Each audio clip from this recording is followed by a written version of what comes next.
जो एक्स और वाई थे वो एक्चुअली जेड हो गए, यानी ख़त्म हो गए। एक तो ये 22 तारीख तक राना सनाउल्लाह की पंजाब में दाखिले पे पाबंदी लगाएं, अदरवाइज़ इंशाल्लाह ताला 23 को तो हम लगा ही देंगे। इस हुकूमत के 5 से कहीं ज़्यादा MNAs हमारे साथ राब्ते में, हम जब चाहें आपको घर भेज सकते हैं।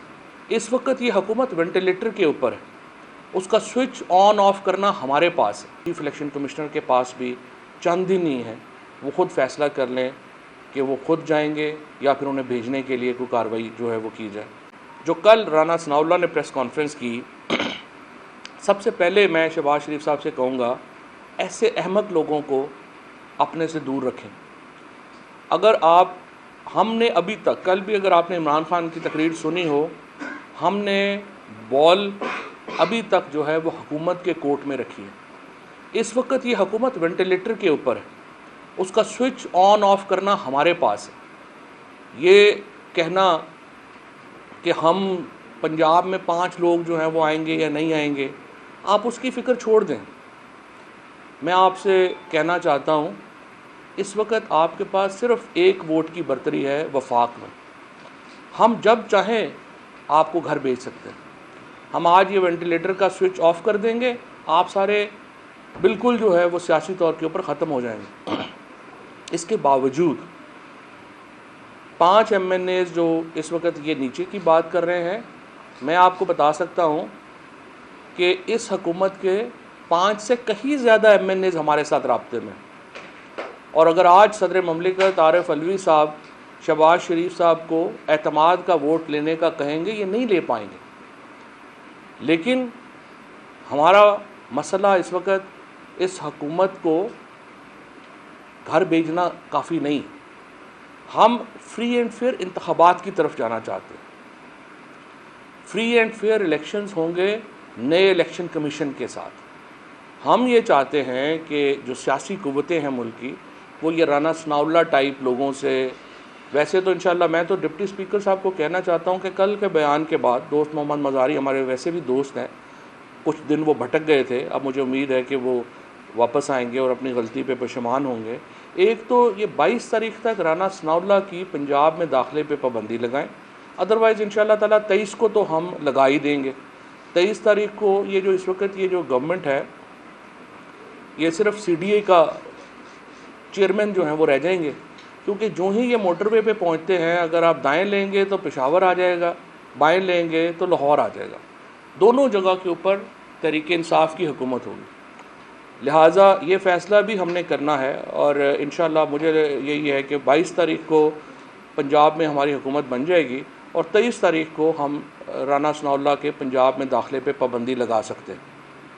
यही हाल अता तारड़ का भी है, जिसने बहुत ज़्यादतियाँ की हैं और हमने देखा है जिस तरह से इन्होंने लोगों को गिरफ़्तार किया। जिस तरह से आपने देखा जुल्फ़ी बुखारी के ऊपर इंतहाई जो है, मैं समझता हूँ जहलाना तौर के ऊपर एक सेक्रेटेरियन जो है वो केस बनाया गया, उनको अरेस्ट करने की कोशिश की।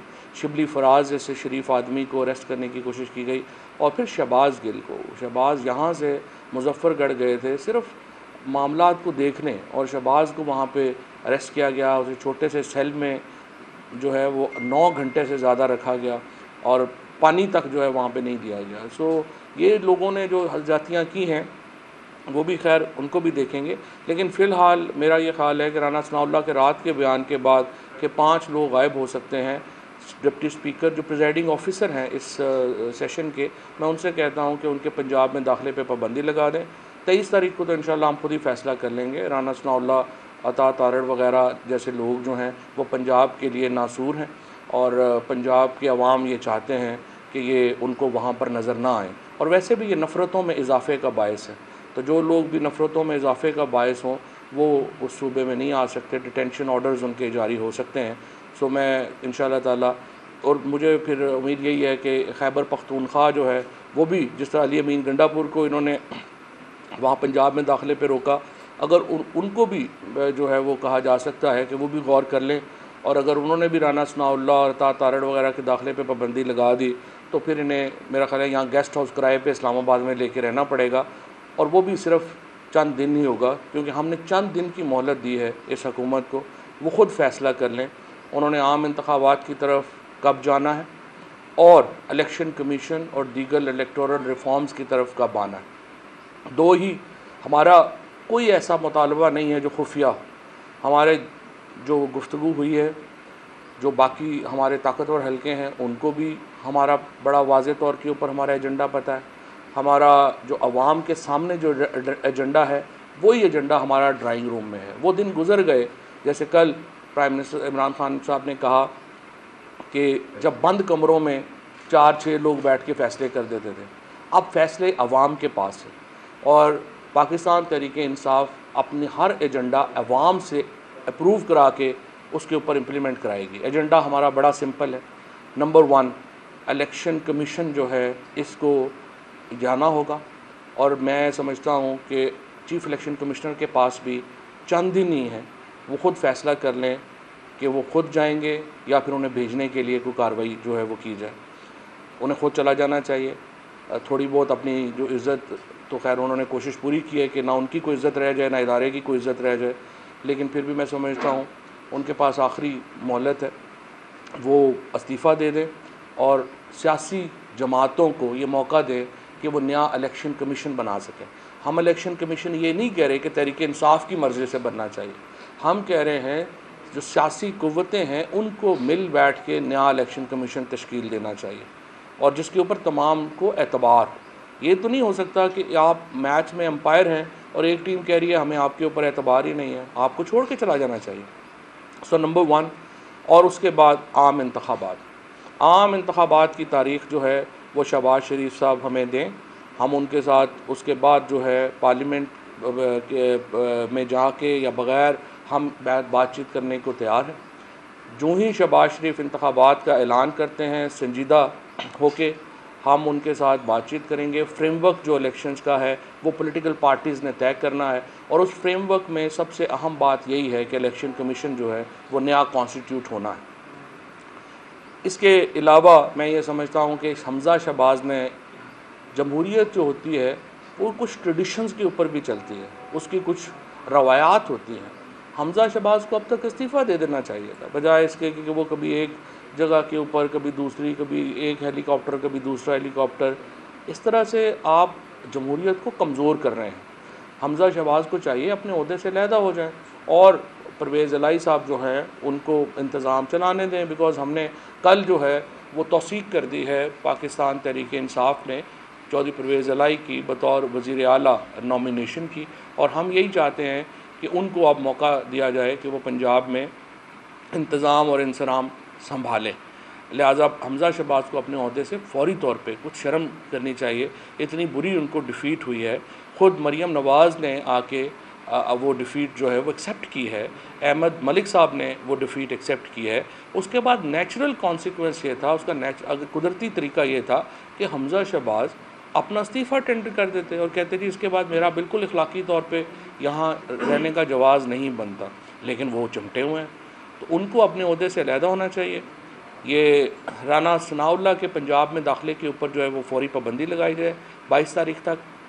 आज जो शहबाज शरीफ साहब का इन्होंने जो इजलास बुलाया PDM का, मैं उन तमाम जो सियासी क़यादत है उसको कहता हूँ कुछ मैच्योरिटी का मुज़ाहरा करें, इंतखाबात की तरफ जाने का ऐलान करें और फ्रेमवर्क जो है इलेक्शन का उस पर बैठ के बातचीत करें।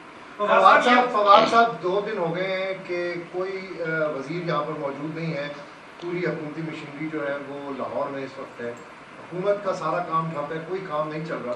उस पर थोड़ा सा कमेंट करें कि क्या आइंदा क्या करना चाहिए लोगों को। हुकूमत का काम तो 3 महीने से ठप है। मसला तो जो देखें पाकिस्तान में जो सबसे बड़ी प्रॉब्लम जो फेस हो रही है, मैं पहले भी ये बात करता रहा हूँ कि देखिए हम देख ही नहीं रहे कि गवर्नेंस कितनी इसको इफ़ेक्ट हो रही है। पंजाब में आप गंदम की प्रोक्योरमेंट ही नहीं कर सके, दिसंबर में अब आपको यहाँ पे आपका आटे का क्राइसिस आ जाएगा, आप इंतज़ाम आपका मुकम्मल ठप है। और ज़ाहिर है कि इसमें हम जो अदालतों ने जो फ़ैसले किए, उन्होंने जिस तरीके से क्योस क्रिएट किया, अनफॉर्चुनेटली लाहौर हाई कोर्ट ने जिस तरीके से इसको रखा, फिर डिले किया, फिर इलेक्शन कमीशन ने 5 लोगों का किया, इन्होंने इतना कंट्रीब्यूट कर दिया इस क्योस में कि आप समझ ही नहीं आ रही कि आपने उसको जो है वो इस जिन को वापस आप बंद कैसे करेंगे, बिकॉज इतना बड़ा है कि एडमिनिस्ट्रेटिव क्योस जो है वो आपने क्रिएट कर दिया है कि उसको वापस कूजे में बंद करना भी एक अजाब होगा। अच्छा साहब, ये बताइएगा कि आपने सियासी डायलॉग की बात की है, क्या शहबाज शरीफ के साथ इमरान खान अब बैठने को तैयार है? नंबर 1।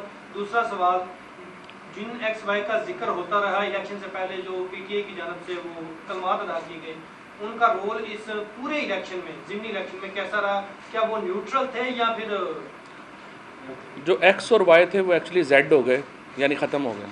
तो अब जब नई नतीजा दे सके तो अब उन पे क्या बात करें, जो भी हो गया। देखिए, जहाँ तक आपने अहम सवाल किया, इलेक्शन को जब वो ऐलान करते हैं तो फिर जो फ्रेमवर्क बनाना है इलेक्शन का, जिसमें ख़ुसूसी तौर पे नया इलेक्शन कमीशन की तश्कील शामिल है, उस पर ज़ाहिर है कि हम डायलॉग करेंगे, हम डायलॉग के लिए तैयार हैं और यही तरीका है आगे बढ़ने का। लेकिन जब आप एक गैर संजीदा लोग, ये मरियम औरंगज़ेब टाइप लोग जिन्होंने ज़िंदगी में ना कभी ख़ुद कभी काउंसलर नहीं इलेक्ट हुए, वो बयान देते हैं ऐसे जैसे पता नहीं कितने बड़े वो जो हैं वो सियासत के ठेकेदार हैं। या अभी राना सनाउल्लाह के कल की ज़ुबान चेक करें। राना साहब की ज़िंदगी में सिर्फ 2 ही फेजेज़ हैं, या वो वज़ीर होते हैं या वो जेल में कुट खा रहे होते हैं। तीसरी फेज़ ही नहीं उनकी ज़िंदगी में। तो उनको मैंने पहले भी ये कहा था कि आप मेहरबानी करें, अपनी ज़िंदगी से बंदा कुछ सीखता है। जब वज़ीर होता है तो ये नहीं होता कि आपके जो है वो डंडा ही ना निकले आपकी गर्दन से। इंसान के बच्चों की तरह बात किया करें, आराम से रहा करें, ताकि बाद में अब जब ये उतर जाएंगे, ये हफ्ता भी नहीं ठहर सकते। अभी ये हुकूमत जो है ये सिर्फ इसलिए कायम है कि हम इन्हें मौका दे रहे हैं कि आप फैसला कर रहे हैं इलेक्शंस कब कराने हैं। हम स्पेस देना चाहते हैं, हम पॉलिटिकल पार्टीज़ को दीवार से नहीं लगा रहे, हम स्पेस देना चाहते हैं कि एक अच्छे माहौल में इलेक्शंस जो हैं वो हो और एक फ्रेमवर्क तय हो। वरना तो देखें, हम कल प्रेसिडेंट साहब से रिक्वेस्ट करें, प्रेसिडेंट साहब को पाकिस्तान की सबसे बड़ी सियासी जमात ये रिक्वेस्ट करे कि जी आप शहबाज शरीफ साहब को कहें कि एतमाद का वोट लें। 172 बंदे इन्होंने ऐवान में पेश करने हैं, इनके पास 172 लोग नहीं हैं। मैं आपको बता रहा हूँ, इनके पास इस वक्त 162 से ज़्यादा लोग नहीं हैं। जिस तरीके से और जो बजट जिस तरह पास किया, आप में से बहुत सारे दोस्त जो बजट कवर करते हैं, 96 लोग थे जब इन्होंने बजट पास किया। इस तरह तो ये हुकूमत चल रही है जिसका ना सर है ना पैर है, और ये इसीलिए हम ये चाहते हैं इसको सियासी इस्तेहकाम की तरफ जाएँ। एक बात सिर्फ मैं और कर दूँ, हमें कतई तौर के ऊपर जो इंटरिम गवर्नमेंट बनेगी वो एक दिन ज़्यादा भी कबूल नहीं है। 3 महीने से 90 दिन के लिए हुकूमत जो बनेगी, 90 दिन के अंदर इंतखाब कराएगी। ये जो कुछ छुट्टियाँ छोड़ रहे हैं कि जी मईशत ठीक कर लें, मईशत ठीक करना इंटरिम गवर्नमेंट का काम नहीं है, ये मुंतखब हुकूमत का काम है। अवाम हुकूमत मुंतखब करेगी, वो आके मईशत जो है उसके फ़ैसले करेगी। इंटरिम गवर्नमेंट को बड़े फ़ैसले करने का इख्तियार हरगिज़ नहीं होगा। ये भी इत्तलात आ रही है कि पंजाब के जो चीफ मिनिस्टर का इलेक्शन, उससे पहले को PTI के MPs को उठा लिया जाए, गायब कर दिया जाए, इस हवाले से तैयारी क्या है? क्योंकि आपको पता है कि पंजाब में नून लीग वाले बात आ नहीं रहे, इस हवाले से करते हैं। इन इलेक्शंस के बाद जिन्होंने उठाना था वही इनकारी हो गए हैं। अब वो राना सनाउल्लाह और उन्होंने कोशिश की है कोई 1-2 दिन से, लेकिन जो जिन्होंने उठाना था उन्होंने कहा भाईजान अपनी अपनी के।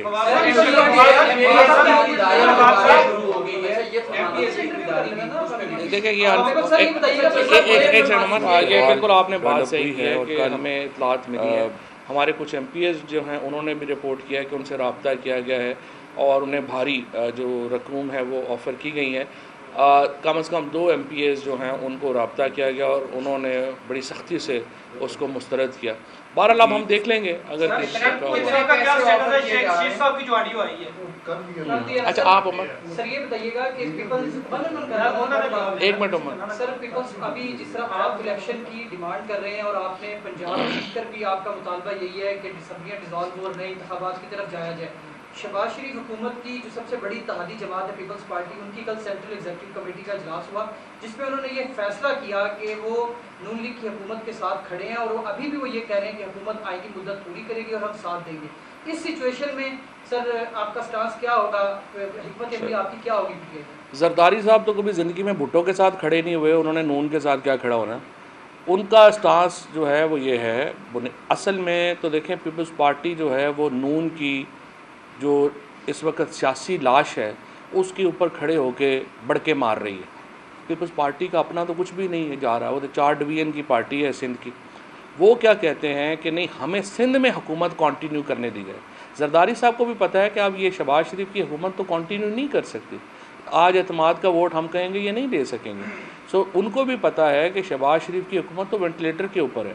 ये जो सारे बहाने वो कर रहे हैं कि हम साथ हैं, वो बुनियादी तौर के ऊपर ये चाहते हैं कि जो शहबाज शरीफ की हुकूमत है वो ख़त्म होती है तो हो जाए, हमारी हुकूमत सिंध में रहनी चाहिए, इसके अलावा उनका कोई और एजेंडा नहीं।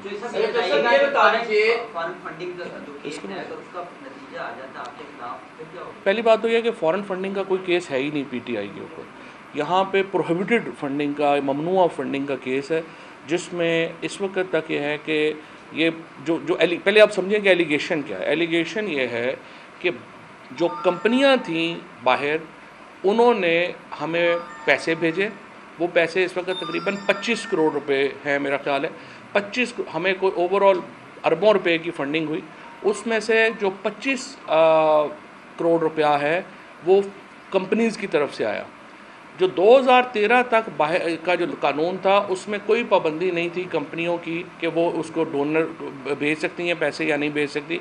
2018 के कानून में फ़ॉरेन कंपनीज़ को बैन कर दिया गया। अब ये कानून इस पर अप्लाई नहीं हो, हमारा वर्जन ये है कि ये कानून इस पर अप्लाई नहीं होता। पुराना कानून ये है कि जो प्रोहिबिटेड फंडिंग आएगी वो पैसे ज़ब्त हो जाएंगे, लेकिन हम ये कहते हैं कि ये फंडिंग भी जो 25 करोड़ रुपया कंपनी से भेजी है वो भी कानून के मुताबिक है, आप इसको ज़ब्त नहीं कर सकते।